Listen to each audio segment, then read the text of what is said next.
first of all, I wanted to introduce you, Ginette Biro, my amazing, beautiful, incredible, intelligent, skillful Oh, guest, so a sweet of you. powerful medium, as well as an author.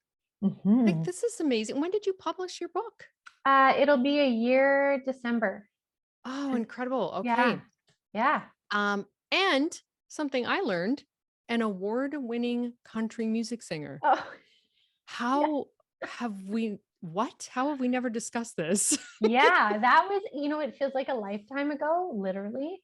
But yeah, in my early 20s, I always wanted to be a singer. And so I dove into it and, did everything I could. And then I hit a day where I felt like I'd accomplished my goals in it. And I was like, I'm done.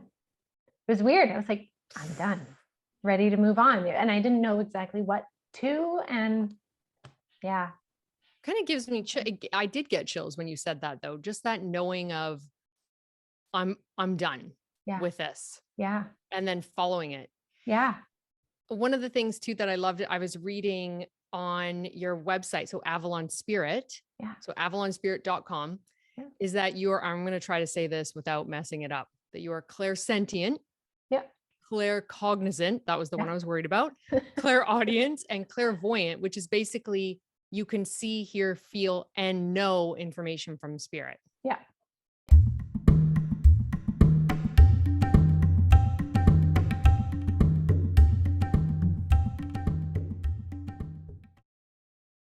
So part of your book is talking about what's called Avalon to Aurora, a medium's near-death experience. Yeah. And the title would indicate, obviously, and I know that you had these skills before the Mm-hmm. near-death experience. Yeah. But I'm curious to hear your take on it. I know that you go into details in the book, Mm-hmm. but just lay it out for us. First of all, how and when did you know that you had these gifts? Period. And actually, sorry, I'm gonna answer a little bit of that question on my own because I was so intrigued by the intro to your book about how you knew as a child that you were different. And so you talk about how you had this awareness. But what I'd also like to hear is, when did you come to a place of acceptance? Like, this is a gift I have. And did that change the gift? Did it open up more fully? And then how that transitioned into this, what you're now experiencing after having this near death experience? Big Yeah. question. I know I always Yeah. like to start with a huge question. That's okay. I love it because we can just dive right into it. Yeah. But yeah, so retrospectively, we can really get a lot of clarity in retrospect on anything, right? You will look back and we're like, oh, that makes sense. And, so does the whole process to where I am now. But I do remember when I was like 5 and 6 questioning why nobody understood why I was so afraid at nighttime. I was like, why doesn't anyone get this? And my brother was always really supportive of me. And not that my parents weren't, but we didn't grow up in a family of mediums, right? So it wasn't like there was the old grandmother who, oh, don't worry, I know what to do. Or there was nothing like that, right? So I was really kind of an anomaly. And I don't say that with pride because I would have rather have had the grandmother or the auntie or the uncle or the brother or someone who was like, oh yeah, this happens to me too. I get it, right? Like it was hard not having that. But I just knew there was something off about me. Like that wasn't normal, what we would consider normal or perceive to be normal, right? And so for me, it really opened, and I write about it. It opened one day, finally, I stopped fighting it. When I looked down the hall, I heard a voice in my head or out loud say, Ginette, look down the hall. And I was home alone folding laundry. And I remember, like, as soon as I heard the voice, every word that I could color fear with came out of my voice. And I said, I'm not looking down the hall. Right. And he said, look down the hall. And I remember like turning my head so slow, being like, I don't want to see this. I don't want to see this. And what I learned was he's my lifetime guide. His name is Andre. And he was standing at the end of the hall because they figured it was time that I step up. It was time that I step in. And the thing that really changed it for me was my cat was sitting right by his feet, looking up at him. with her tail like wagging back and forth. And so I knew that she was seeing him. So then I knew that I was seeing it. Right. And so Yeah. that was probably like, if there was one point for me, it was that event that really just clicked me into, okay, there's something going on here, and I'm not going to be afraid anymore. And I'm not going to deny what's going on. I'm going to learn it. So that was the change point for me. But I would say the next 4 or 5 years after that was still me trying to figure it out. And like I would learn stuff, figure out, and then it would push me too far beyond what my mind was willing to accept. And I would try and shut it down. And so it was always this like 2 steps forward, 1 back, 2 steps forward, 1 back. And so it was a real struggle. But by about 28, 27, 28 is when I finally had enough courage. I'd been sitting in mediumship circles at that point, really learning my gift, embracing it, that I started feeling comfortable to do readings. And so it's been over a decade now of, doing readings for people and really feeling more comfortable and confident with it. Wow. So it's been a journey. But I mean, I got to say, to further your question, the gift of mediumship or communicating with spirit, whether it be for other people or for myself, I am constantly learning and evolving in it. Like, it is really not something that you ever just, I've learned this, I know how to do it, that's it. It's always changing and growing and morphing.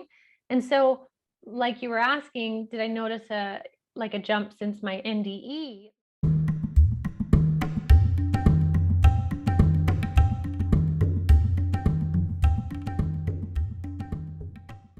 My NDE then was the next spot that just blew it wide open. I thought it was open and really working and functioning before, but then after my near-death experience, like that just totally blew it out of the water, which then I had to readjust to again. Right. Well, actually, what's interesting is you say in the book that instead of being called a medium, you like the phrase translator. Yeah. Which actually, if you compare that to learning a language, I've also been told the same thing about someone learning a language. So I have a friend of mine who has been learning, I say learning because he knows Spanish, but he's been learning, this is how he phrases it. He's been learning Spanish for a decade, but he's not there yet. Mm-hmm. And he said, honestly, unless you've got to live it and breathe it, it has to be all the time. And then you mentioned as well is having that near-death experience is equivalent to being a scholar where you know about a place. So let's say I know everything there is to know about Egypt, but I've never been there. So I could teach it and explain it. But until I go there and experience it, it's just different. It's different. And it's the same thing with the language. Like, unless you go there and live amongst the people who speak the language every day, it's just a different situation. And so I like the way that you said that. It's never a complete, like, oh, I didn't just make it to the finals and I'm good now. I know everything there is to know, which is actually kind of exciting, isn't it? It is, because then it never gets boring, right? Like, it's constantly evolving. And it's funny because I kind of see it, and they're showing me this picture in my mind right now as a way to explain it. It's like, you can look at one mountain as your desired goal, and you reach the top of that mountain. You're like, yeah, I made it. I'm here. But then you look out on the horizon and you realize you're in a mountain range. So it's how far through that mountain range do you want to go? How many mountains do you want to climb up and down? Right? Like, you just keep climbing mountains, reaching new peaks, which give you new perspectives. Right. Yeah. So it's ever changing. That's honestly how I feel about the spiritual deep work I am constantly doing. It's like, and I don't say that in a negative way, because I choose to do it because I always want to be growing. But it's true. It's not like, oh, I've arrived, I'm good now, I'm enlightened, and I'm I haven't reached that point yet. So. Okay, first of all, when did this near-death experience happen? Because I was sitting there going, has this happened since I've known you? Oh, yes. Yeah, totally. What? This happened 2 years ago. This was August 31st, 2019. Oh my gosh. Yeah. So this was a really significant thing that I write about it, but I had insights of something coming leading up to it.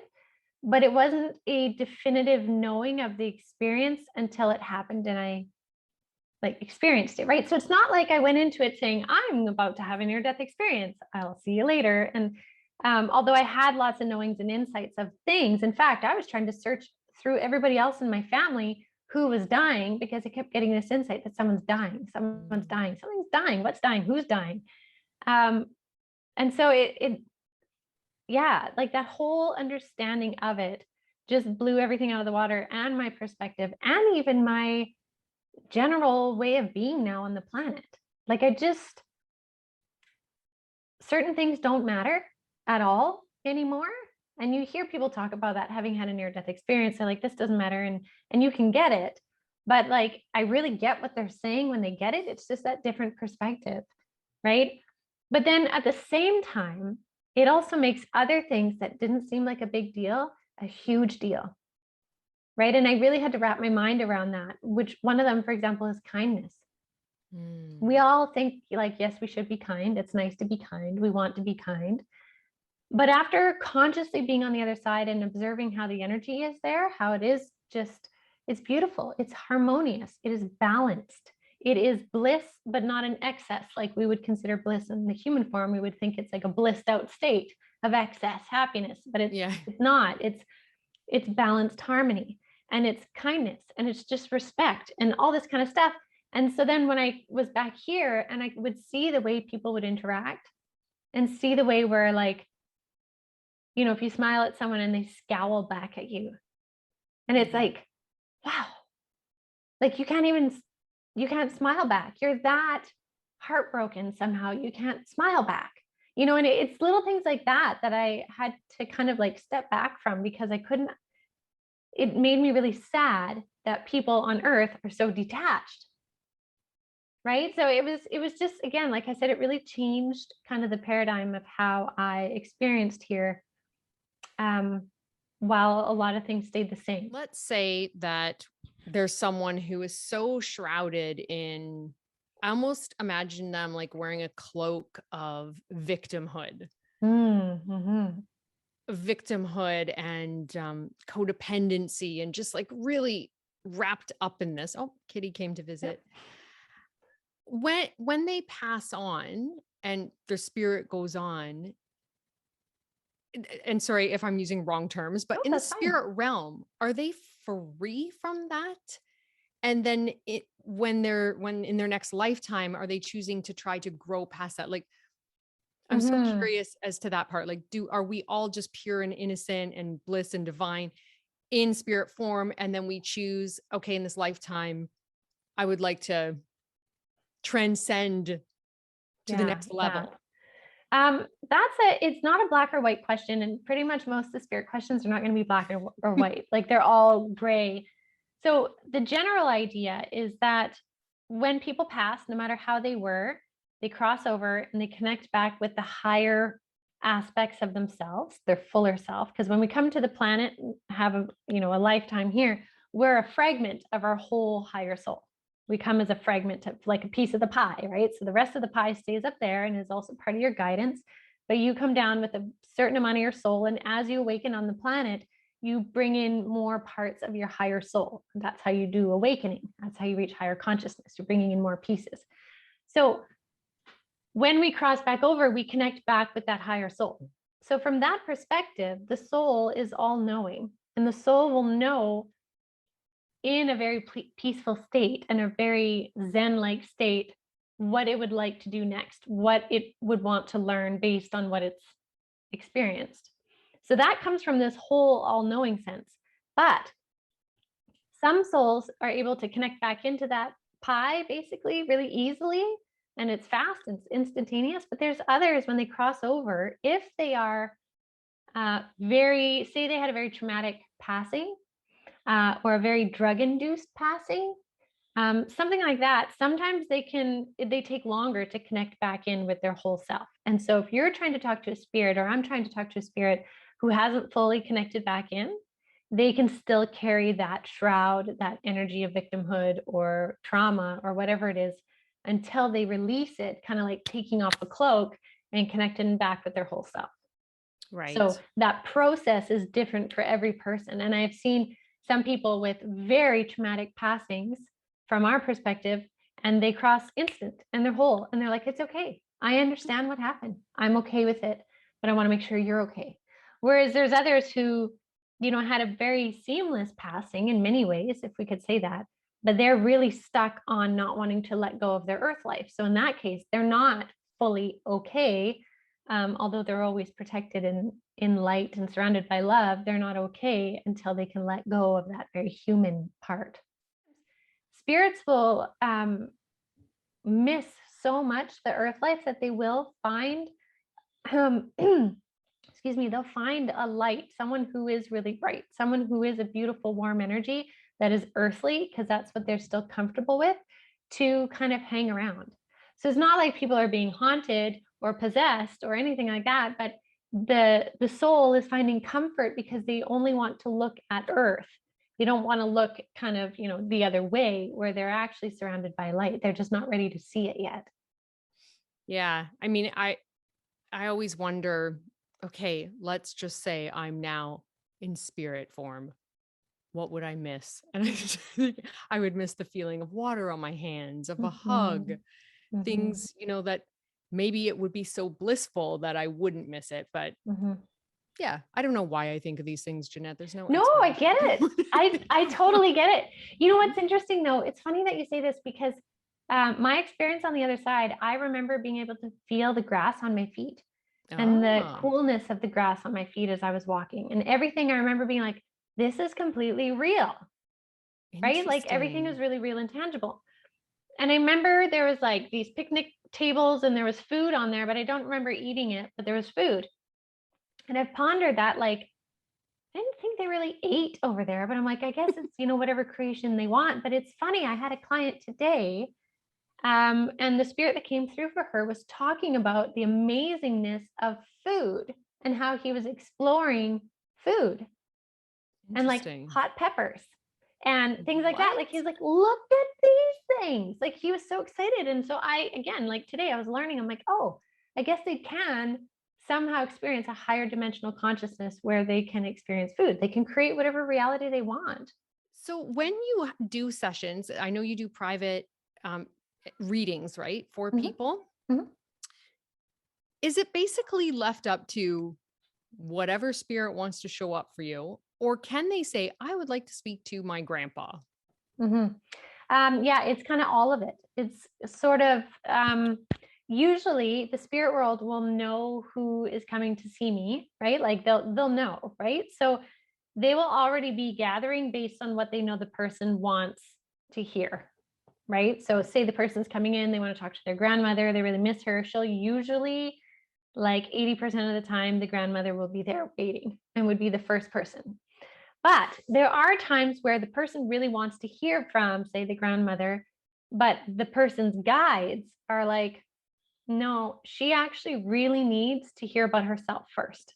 She actually needs a message from us about her wellness, her whatever it is, right? Say it's a career path, or she's coming up to a decision point. She needs to do this or figure this out.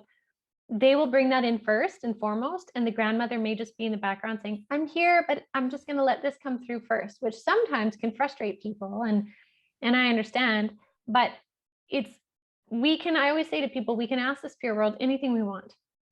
I've never gotten lottery numbers ever, and they will really, like, I always trust in why they're bringing through what they're bringing through, right? But that doesn't mean somebody has to sit in a reading and just only receive. They can also interact and ask questions, and we may get an answer, or we may not, but usually we do. Yeah. Geez, I wonder if I could request to speak to Harry Houdini. Oh yeah, right. That would be. You know what? Please bring about Harry Houdini. You can. I have had tons of different kinds of spirits come through though, like ancient spirits, and this is where it totally shocks people. But I'm like, the spirit world is infinite. It is not limited. But I've had Plato come through. I've had Oh John gosh. Lennon come through. I've seen Princess Diana in somebody else's reading. I've had Cleopatra Celine the Seventh, and I was like, Cleopatra Celine the 7th? I was like, what is that? I only know of one. And she's like, no, I have a twin brother. I was like, what? Sure enough, I'm like, okay, fine, Google. Cleopatra Selene the Seventh had a twin brother, right? Like Holy I could not have smokes. known that. I did not know. Like this is the thing, like it's so unlimited. And so there you could very well bring through Harry Houdini sometime. I'm not saying it's a guarantee, but Yeah. it is unlimited, just as it's unlimited to have angels come through, or light beings, higher beings of consciousness, even fairies for that matter. And that's where a lot of people are like, what? And I have to say, I even did that. I remember the first time I had those from the fairy realm, which is just a higher dimensional consciousness, higher dimension on the planet is where those beings are. And they've, through myth, have been termed fairies. The first time that they ever came through in a reading for me, I was sitting here, ready to tap into grandma or uncle or this angel. And I see all of a sudden several fairies show up in my room for my third eye to see, but my eyeballs are literally seeing it around this person. And I remember being like, oh my God, are you kidding me? And this person's looking at me and I'm like, how do I get out of this? I'm not going to start talking about fairies, right? And I was like, this lady's going to think I'm nuts if I start talking about fairies. I'm not even comfortable with fairies. And they were like, tell her about us. Just tell her. And I had to ask my guides and they were like, trust it. Go with the message. So I said to the lady, just going to give you what I get. And anyways, I told her about them, told them the colors, what they look like. She's like, yeah, I've been seeing them my whole life.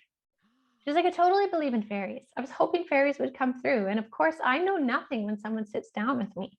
So I have to go on what I get. And so that, like, again, push through boundary of my learning that fairies are real, can manifest in different ways, just like different beings from different centuries, from different dimensions or galaxies. Like it's unlimited in the spirit world.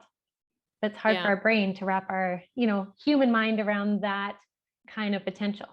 Oh my gosh. No, I remember years ago being told, if you could wrap your mind around a higher power, Yeah. like just call it what you universe, Yeah. God, spirit, higher consciousness, whatever.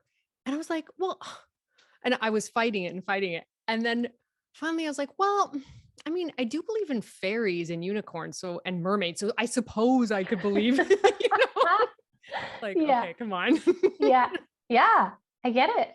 I get it. It's the universe, like the more that I learn, the more I realize it really is like a tip. It's like a pin drop of what there is and how things can work and how the universe actually is and how it's not linear in ways that humans like things to be linear, laid out, I think right? that's where I get tripped up because my Yeah. brain wants to take over and it wants everything in this chronological order. Oh, I'll think, okay, well, how could a spirit from 200 years ago come through? Because wouldn't they be reincarnated by now? But great question. time is like a human construct as far as Mhm. I'm aware of, and that it's Yeah. all kind of just happening. Mhm. So is that true? Like there's just no timeline. The timeline is what we've invented. Yeah, like we tend to see time as like past, present, and future. Again, linear in Yeah. one direction. But there's a lot of ways to explain it like past, present, and future, right? So are Right. you grasping here or are you grasping here? And again, that's hard on our brain, but that's because we're looking at it from a left brain perspective, which wants organization, it wants something linear. We can heal ancestral lines energetically. When we work on ourselves now, we can clear the history just as much as we can rearrange the future. So at any point, I mean, that's one simple version of time travel is when you go back to your inner child from an experience when you're 7 and change the frequency of that experience based on your understanding now. Yeah, and I'm going through a course right now called the Shadow Code, and it's all about the Mm, shadow work. mhm. And that was something that was said is that when you heal that within, Mhm. you are healing, I think it was 7 generations back, or I don't know, so Yeah. many ancestors back and Mhm. so many forward. And I was like, oh, that's so cool. But now that you just brought it up, I'm like, I don't even really know what that means. Like, am I Yeah. actually going and healing my ancestors? You're changing the energetic frequency that is carried down the line, which then can change the way things continue to happen in our linear understanding, but it also alters the experience from before. Just like if we take it back to you, say again, there was a trauma when you were 7. Okay, I'm just going to say there's a trauma when you're 7, and it's impacted you in a certain way your whole life. But when you now go back to the you then and rearrange it through understanding, releasing, emotional therapy, whatever it is, you change the frequency of that experience, even though it happened in your past. Because past, present, and future is here, it's almost like future you came back down to past you, which is still in alignment, and shifted it. And so that shift then has ripple effects, just like when you throw a rock in water, it has ripple effects down that line. And if you do that, can it also shift the experience for everyone else who was involved? I think so. I mean, anytime you change an energy signature, you change the ripples, right? In anything.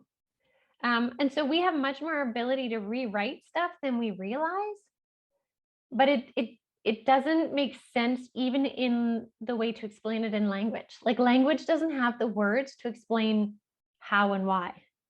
Yeah. Right. Sometimes it's hard even to put an experience into words. Yeah, I get it. I think the closest thing that can describe those experiences that we can understand on the planet is music.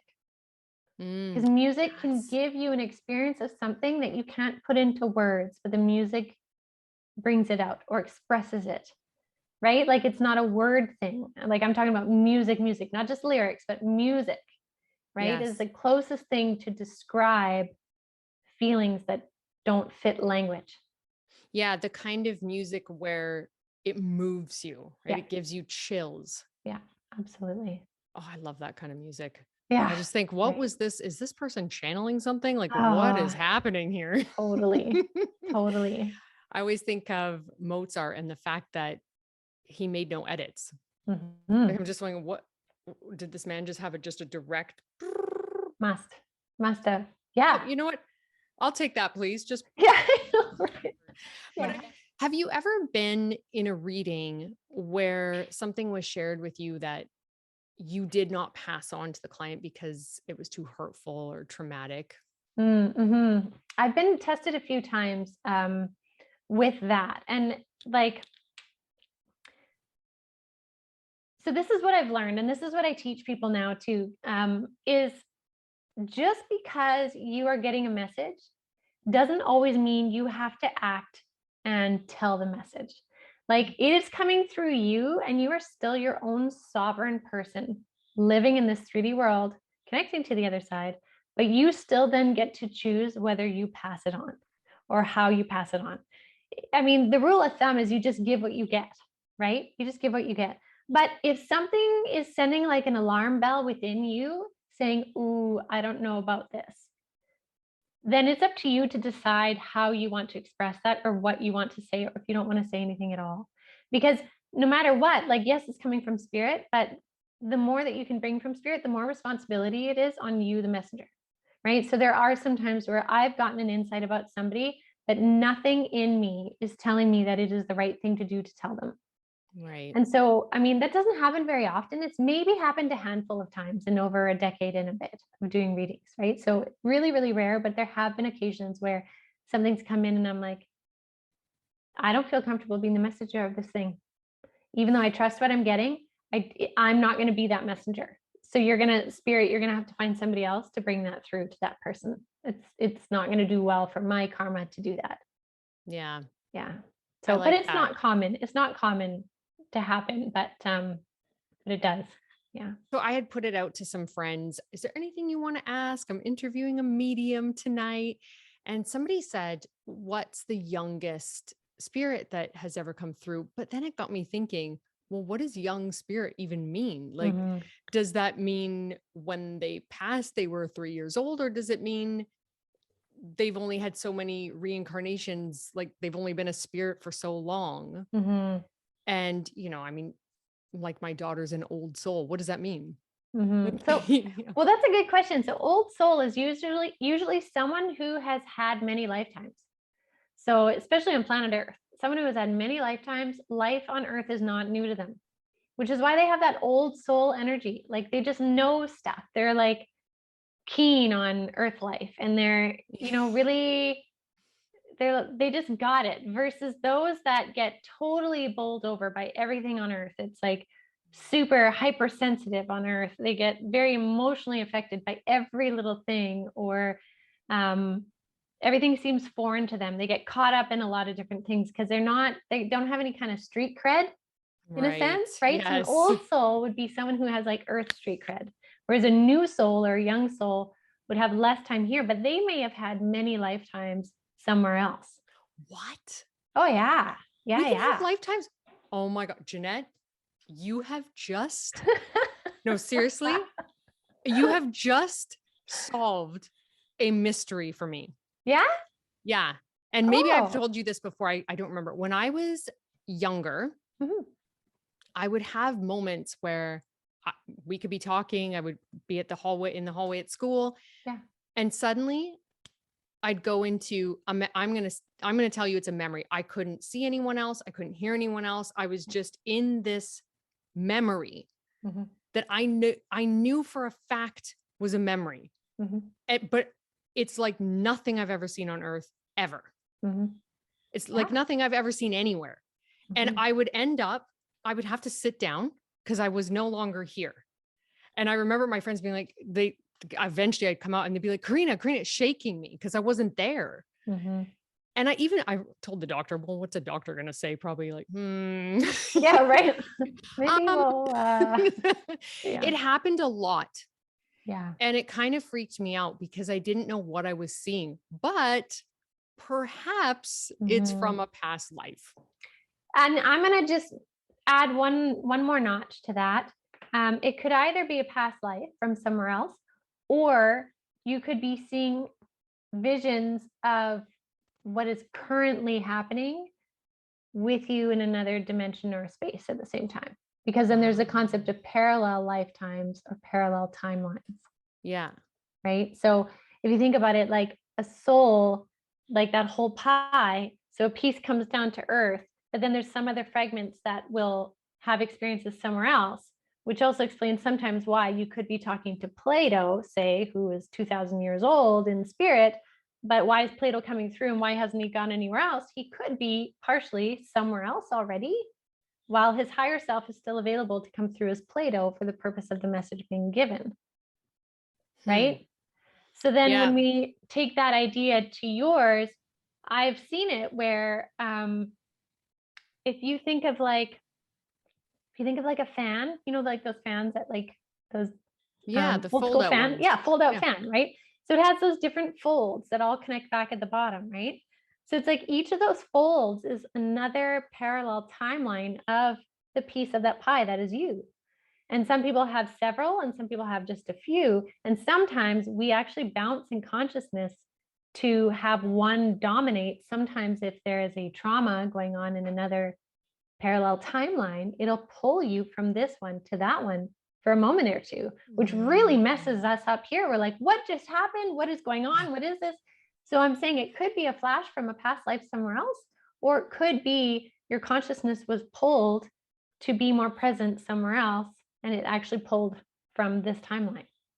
That's incredible. Yeah. Okay. So have you ever been frightened in a session? Hmm. I can't, no, not in a session. I wouldn't say I've ever been frightened in a session. I've seen things that haven't really made me comfortable, but I always am in this position of being surrounded by my guides and really grounded in where I'm at, that I feel safe. So I can, from that perspective of safety, observe what I'm seeing. And if I see a pesky spirit trying to get my attention, instead of being triggered by what I see, I would say, what is it that you need? Can I help you for a moment? And usually they'll just flip right away and become a normal looking spirit saying, oh God, thanks. I've just been trying to get your attention. I don't know how. So making that scary face made it easier. I need your help to do this or something. Right. So there's that. But I think for me, I had most of my fear when I was younger and I didn't understand what I was seeing or hearing. I didn't understand. I didn't know I could ask questions. I didn't know I could tell it to stop. It was when I didn't know that I could be my own sovereign being in it and set boundaries is when it was really scary. Yeah. Yeah. Do you have a process to prepare for a session, like calling in your guides and spirits? And then do you also have a process once you're finished as far as Mhm. clearing? Yeah, What does that look like? definitely. So my process evolved. When I first started doing readings, I remember I was so nervous doing readings because I was like, oh my gosh, someone's just going to be sitting there staring at me. And what if I get nothing? So when I first started, I would meditate and tune into the person's first name on a blank piece of paper for like half an hour to an hour before. And I would Mm, write down everything that just came to me. And then when the person was there, then I would sit and I would tune into what I got. And then that at least gave me these like footholds to go on. And so over the years, that time needed to do that, decreased to like, oh, about half an hour. Okay, I just need a 20-minute tune in. Oh, it's about 15, 10 minutes, 5 minutes. And now for me, I can sit down. And by the time I'm done explaining to the person how it works, because I always explain to people how the session kind of works to give them an idea so that they feel comfortable. And then I take maybe about a minute or two with my eyes closed and then we go. So now it's such a trained muscle that I can just kind of get in and then see what's there. But that took a lot of time to get to, definitely. So that's kind of how I tune in. And it's basically about like my entrance into the energy is to give gratitude to my guides, gratitude for my role as the interpreter. And also every time I always say, I am here to bring through whatever messages. And I'm also willing to let them know if there's nothing so that I don't have a hang up of needing to give a message or else I'm going to look bad or this. Like I have to get myself, my ego completely out of the way so that I can be that clear vessel. So I kind of state some of those things now, and that just gets me into it. But after, I love that you asked about after because I have to consciously, probably once a week, do some seriously deep grounding to pull my energy back down because after a week of doing readings, my energy goes higher and higher and higher. And although I try to like bring it back down and clear it, sometimes I have a minute or two to do that. And then mm. I'm doing something else. And so what happens is every time I tune in for reading, my energy goes higher and higher and higher and higher. And by the end of the week, I'm living so much up here. If I don't pull it down and ground, then the world, like 3D Earth, just seems so crazy to me.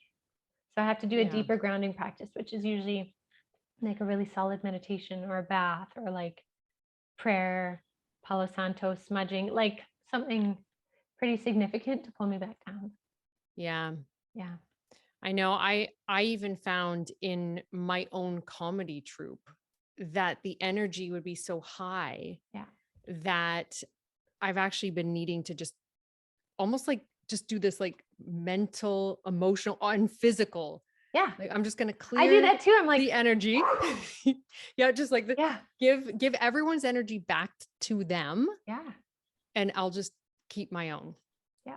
And that's great. And I think more people should do that regularly because sometimes, Oh, like, sure, we're talking about readings and, shows where you're upping your energy, but, after a busy day, if people have interacted with a lot of people, you pick up energetic kind of cords, if you could say it that way. And so it's a great idea to clear. And if people did that more often, they would actually go to sleep with much more like calm, peace, and their own little energy hub.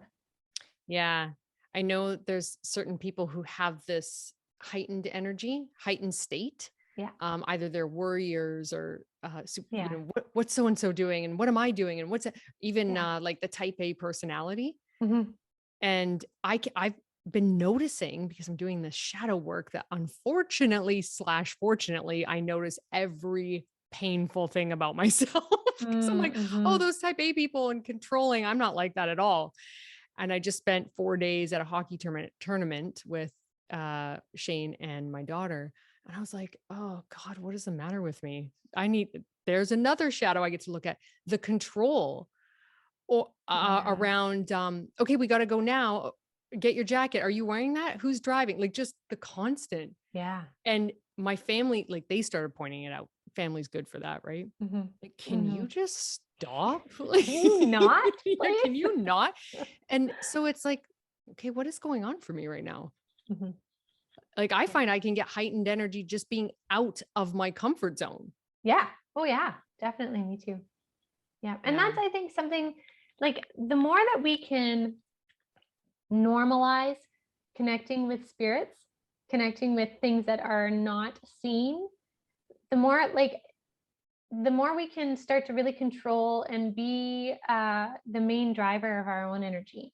And so that's why I always like to compare spirit world interactions to the same way you would interact with people in your life, right? When you're overstimulated, say you've been to a party, there's too much going on, you just want to come home and have some silence or take a shower or read a book or something, you do that. And you do that to bring your energy back, right? And you set that boundary. The same thing goes for the spirit world, right? And so we need those boundaries with the spirit world. And we also need to recognize that sometimes energetics in our world from either other people or the spirit world can be so much that it's like we're sitting in this loud party all day. And so if we're feeling really worn out, but we can't explain why, it may be a loud party in the spirit world at that time. And so you can take yourself away from that and do your own things to bring your energy back down. And do you have any advice for, okay, so I'll just say my scenario is my grandpa passed away years ago, and Mm. I he has come into some dreams. So I'm kind of thinking that's my connection to him, Mhm. because it seems to be my connection to people. But do you have any advice for people on how you can connect with a loved one, an ancestor, or your higher self, or your guides, or Mhm. So, I mean, okay, so it's worth saying that they always are listening, so they always hear you, right? It's us that we feel not heard because we don't get the answer. We don't get a voice saying, "Yes, I understood. Thank you." yes, I'm Um, here. yeah, like we don't get that all the time. And so we think, oh, it's like talking to thin air. But first of all, is really recognizing that when you're speaking to them, whether it's in your mind or out loud, they hear you. Energy moves, right? That's why I can do a reading for someone who's in, I don't know, Australia and me here on Zoom. And there's no difference in quality because energy just moves. It's not limited by geographical space, right? Yeah. So that goes with the spirit world. They will always hear you. Now, in terms of being able to hear it back, though, and receive messages, people need to be open to it. Because there's a lot of people that are like, I think one of the hardest, even though we all fall into this at some point, one of the hardest things is if someone says, the only way I will believe it is if my uncle says the one word that I wanted to hear. When we limit it to being only this potential, then we can miss so many different cues. And I say that, and the reason why that's so important is I've had people come through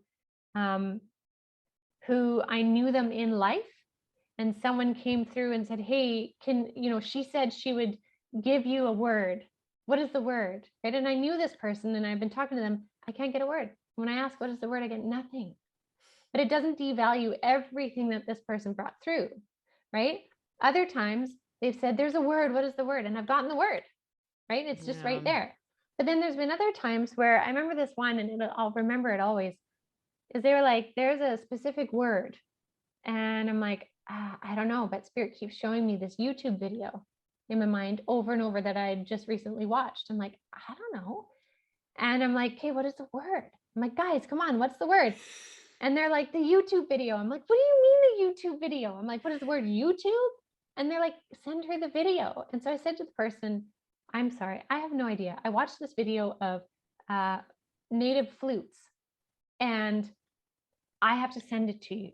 Was it native flutes?" They're like, "No, not at all." I'm like, "I have no idea, but here you go. You can watch it." And they went home and they watched it.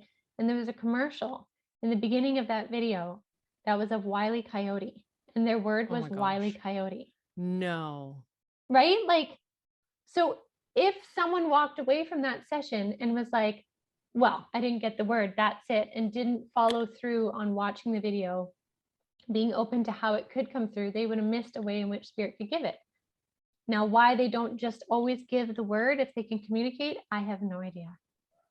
Huh. But they have their ways of bringing stuff through. So people really need to be open-minded as to how a message can come back through to answer them. Is it through an animal, through, a bird at your window, a song on the radio, a feeling, a feather, or the word on the radio or something, right? Like it's not usually going to be a clear-cut answer like we do with language. Yeah. Yeah. Spirit moves in mysterious ways. They really do. And so people just need to be open-minded without a limited view of what it should be. Yeah. And then if they do that, they can start to open to the beautiful ways that spirit does come through. I love that. Yeah. It's not a straight, let's have a conversation. I know I told my grandpa before he passed away, I'm like, you need to haunt me. Okay. I was like, I wouldn't just say this to anyone. Oh, that's hilarious. He's like, okay, I will. I saw this meme today. It was so funny. And it was of a Ouija board. Yeah. And it was like, when I die, hand out Ouija boards to everybody at the funeral, and with a note from me saying, let's keep in touch. Oh my God. Like, That is the funniest thing ever. Oh man. Yeah. One last question, because I mean, I could talk to you forever, but so many things to say, right? Yeah. My one thing that I've always been curious about is, why can't we just come into this lifetime knowing about all our past lives, knowing about all this stuff? Is it just too much? Are we, what's the deal here? So that's a great question. And one I have asked and talked to my guides about a lot. And the general idea, again, is that Earth life is for learning lessons. And we learn best when we don't have all the answers. And so we learn really well when we discover and unravel stuff to then gain more access to consciousness, versus having all the understandings of those past lives to just get to work, right? Like Earth life is a 3D dimension. And so it's a lower dimension than where spirit is. Spirit is 4th, 5th dimension and higher. So we have to come down to Earth, literally down in frequency. So there is a limitation in that. And that's part of the whole lesson of why we're here, is to break through limitation, to see if we can return to those concepts of divinity. So it's a very purposeful decision in coming to Earth. Otherwise, we would go to higher dimensional places and planets. There's planets in 6, 7, 8, 9D where they have consciousness and they have access to all the different things. They can levitate. They don't need food. They don't this and this and this, right? Like they have surpassed that. And many of us have probably been on those places, but it's kind of like, it's like coming to Earth is like a really hard military boot camp energetically. And it's not for the faint of heart, but you can achieve so much because of the time put in. So souls usually come to work with this idea of like, yeah, kind of like, put me in, coach, I'm ready. Put me on the floor, put me in the game. And the coach is like, okay, you're going to go. It's going to be rough. And it's like, no, I've been training for this. I got it. Right. And so we get kind of knocked around a bunch on Earth, but we purposely do because we grow so much as a soul from a lifetime on Earth. Interesting. It's like, I've almost got this vision of, okay, well, I've been on Earth now and it was pretty exhausting. So I'm going to go ahead and head over to the spa planet. Yeah. Right. I know. Just be in bliss for a while. Yeah. But you know what I got to say is and this is one way that I still argue with spirit, and I say argue lovingly, but it's kind of like arguing.